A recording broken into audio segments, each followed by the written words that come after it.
Welcome to the second module of the Eco Families Upskilling course. This module has been prepared by the European Parents Association, one of the partners in the EU co-funded Eco Families project, which aims at equipping parents and families, but also teachers and professional educators with green skills and the knowledge for sustainable eco-living practices. My name is Arja Kauchenberg, and I'm the project coordinator at the European Parents Association. I will take you through this module, whose topic is the Sustainable Development Goals and the role that families can play in achieving them. As in Module 1, which deals with the foundations of environmental education, we will present the different parts of this module to you. We will start by an introduction, followed by an overview of the SDGs.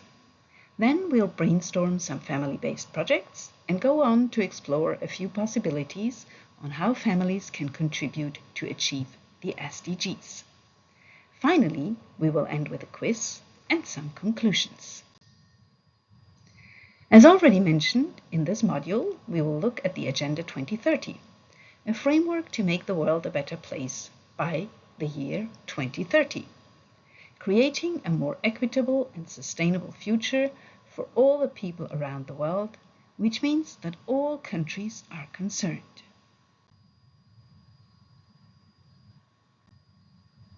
Let's have a closer look at the Sustainable Development Goals, or Global Goals, in short, SDGs. They are a universal call to action to end poverty, protect the planet, and make sure that no one is left behind, but that all human beings can live in peace and prosperity. This framework for sustainable development integrates economic growth with social inclusion, at the same time protecting the environment. In this module, we will specifically consider how families can contribute to the implementation of this ambitious plan. As you can see in this chart, there are 17 goals, but they are not standalone pillars. They impact each other, as we will see from the examples further on. Here you can see that each goal has an icon, which consists of the number of the SDG, an image, and its title. As these might not be well readable on your screen, here is a complete list and the link to an interactive learning video, The Voices of Change, where you can discover different actors, also animals and plants, demanding change. Now you might ask yourselves, how can I or my family make a difference in such a huge project? You might even think that this is only relevant for big players, like industry companies or the agricultural sector, national or regional governments or the EU. But that's not true. Everyone can and should contribute, and we will look at how this can be done. Ideally, you, your family, or if you're a teacher or a professional educator, your school and your pupils will come up with activities that help to achieve the SDGs. Brainstorm in your family or in your class on what you might already be doing in terms of eco-friendly projects and what you would like to achieve in the future. Here we give you an example for the first SDGs. SDG 1, no poverty, and SDG 2, zero hunger. But you might feel that these don't really fall in line with your everyday life. So we have chosen 7 out of the 17 SDGs that seem more relevant to parents and families. And I will take you through some of them, including some suggestions of what you could do in your home or with your children. The first one is SDG 3, good health and well-being, as health is the most important prerequisite to develop one's full and unique potential, and to lead a happy and fulfilled life. Measures that you can take here include regular medical checkups, especially to the ophthalmologist for checking your children's eye development that might be particularly impacted by the use of digital devices and screens. Healthy nutrition, as food containing too much sugar, for example, can cause obesity, diabetes, or heart problems. Sufficient exercise, that is important for all people, but especially for children who still grow and develop their physical and mental capacities. Here are some practical tips for a balanced diet and how to achieve that your children actually eat them. Have them participate in the preparation of the meal, including the shopping and the cooking. That will increase your probability that they will eat what you're serving. You can also create new recipes together, or turn a written recipe into an image-based one, so that even children who cannot read can follow it. You can also present food in an appealing way on the plate, creating an image, a face, or an animal, for example. Checking labels and ingredients and comparing the ecological footprint of the products might be interesting for older children.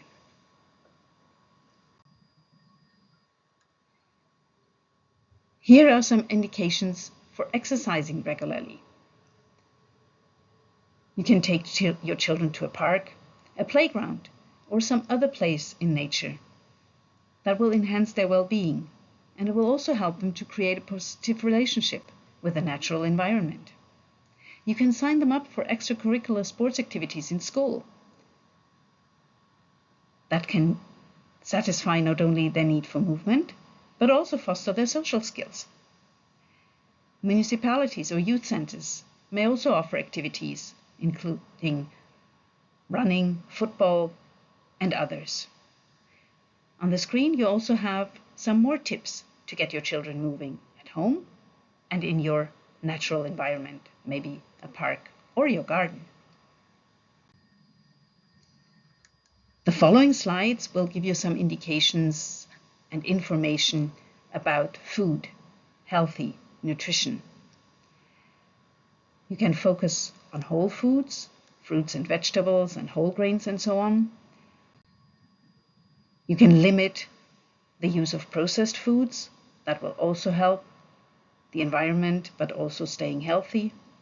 And of course, to stay hydrated, you need to drink a lot of water. Mindful eating, there are also some indications. Another interesting SDG for parents and families is SDG 4, quality education. Here you might also be of the opinion that education is provided by your national or local government and that there is not much that you can do about it. But actually, as a parent, you can support the learning outcomes for your children by establishing good relations with the professional staff in the educational setting, teachers, kindergarten pedagogues, and so on. You can provide them with a calm learning space at home. Foster your child's curiosity and help them find answers to their many, many questions, whether it is through digital devices or by using books. Networking with other parents and exchanging experiences can support you and the other parents in upbringing your children. Preserving and protecting water is the aim of SDG 6. Here we have included some practical tips of what you can do in your home to help and achieve this goal. For example, to save water by closing the tap while brushing your teeth or washing your hands with soap, taking shorter showers, or using short programs and water-saving programs in your machines, washing machine or dishwasher, also in the toilet. You can check your pipes to make sure that there are no leaks causing water loss. You should also not discard any toxic liquids or other toxic items through the sewage system, because the water might be recycled, and that would make it more difficult. Reusing water before draining in the wastewater is also a good way of preserving water. SDG 11, Sustainable Cities and Communities, may seem very complex and difficult to contribute to, and yet your own and your family members' behavior can make a difference. For example, using public means of transport, the train, the bus, reduces the emission of CO2. Also consider bicycling or walking for shorter distances. You can reduce the temperature when heating in winter by 1 or 2 degrees. That already reduces energy consumption a lot. It will make a difference on your bill, but it will also protect the environment. Refrain from using air conditioning or adopt a more sustainable setting. Some devices offer that possibility. Or you just do not lower the temperature too much, just a little bit to feel a little more comfortable. You can green your environment, either your own garden or a balcony if you have them, or ask for planting trees and other plants in parks or empty spaces to your municipality or your regional authorities. Here you can also find some ideas promoted by the UN. The aim of SDG 12 may rather concern you regarding its first part, the responsible consumption. But your behavior as a consumer can also influence the production process, as companies will stop producing items that nobody buys. So choosing organic, locally or regional produced food may have the consequence that these appear more frequently on the market or even in your supermarket. Reuse leftovers to create a new meal instead of throwing them out. Buy only the necessary quantities and avoid that food goes bad. Check the provenance of goods and avoid products that come from far away or that are not really produced in a sustainable way. Also consider repairing products instead of buying new ones. Buy second-hand clothing. Sew your own clothes or pass them on in the family. Do consider the quality of your product if you buy something new. Goal number 13 deals with climate action. And here you will notice that many of the activities discussed earlier also have a positive impact on the climate, showing that the outcomes in one area affect also others. So, choosing public transport or riding a bike or walking has a positive impact on the climate, but also contributes to the goal of sustainable cities. Refraining from flying but rather traveling by train is also a good way of protecting the climate. Choosing local or regional food products, remember, we had that for healthy nutrition. So many more activities and interesting information can be found on the Climate Action website. Last but not least, we would like to present to you SDG 14, Life Below Water. You might not feel very concerned by this particular SDG if you don't live close to the sea, a river, or a lake.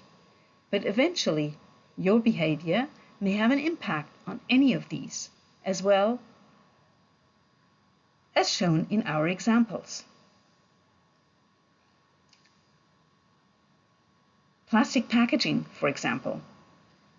Plastic is very durable and often ends up in rivers and lastly in the oceans, where it dissolves only very slowly into microplastic that is then eaten by fish and other sea creatures, which in turn might end up on your plates. So consider next time whether you need the plastic packaging. Using pesticides or other chemicals in your garden or around your house. Through the water cycle, they may also end up in the sea and poison marine animals. You can learn everything about the water cycle in the video indicated on the slide and how to protect water sources. To end this module and test what you've learned, you can take this little quiz. You will find the solutions on the slide following the conclusions. We won't leave you without the answers. Here we would like you to recall the 4 essential points marked in red. Every step counts. Also, small actions have an impact. Many small activities affected by many people lead to change. We can only make a difference by cooperating, as we're all in this together. Here are the solutions as promised. Have fun with the proposed activities, and thank you for taking part in this learning journey. If you like this module, please also consider looking at Module 3 that has been prepared by our Romanian colleagues and will deal with waste management and the circular economy. Thank you and goodbye.